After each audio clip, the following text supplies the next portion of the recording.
জন্য কি বার্তা থাকবে?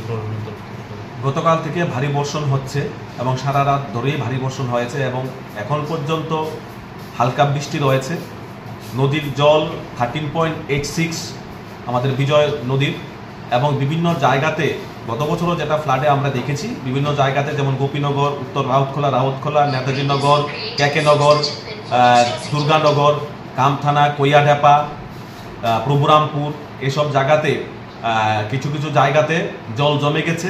এবং আমরা প্রশাসনের তরফ থেকে আমরা সমগ্র বিশালগড়বাসীর কাছে আমরা এই আবেদনটুকু রাখতে চাই যে আপনারা বাড়িঘরে জল সম্পূর্ণ ঢুকে যাওয়া পর্যন্ত অপেক্ষা না করে আপনাদের প্রয়োজনীয় যে জিনিসপত্র আছে, কাগজপত্র যেগুলি আছে, সেগুলি নিয়ে আপনাদের নিকটবর্তী উঁচু স্থানে যেখানে যেখানে শেল্টার হাউস বা থাকার জন্য স্কুল রয়েছে, অঙ্গনওয়াড়ি সেন্টার রয়েছে, সেখানে আপনারা আশ্রয় নেন।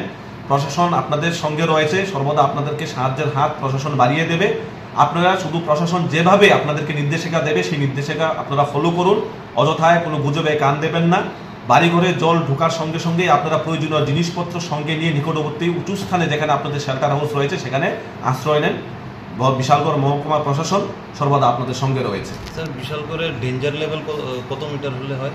ক্রিটিক্যাল লেভেল 14.6 কাছাকাছি, 6 to 5, 14.6 to 5 যখন যায় তখন ক্রিটিক্যাল লেভেল, ডেঞ্জার লেভেলে চলে যায়। তো সেই অবস্থায় আমরা 13.86 কাছাকাছি আমরা আছি।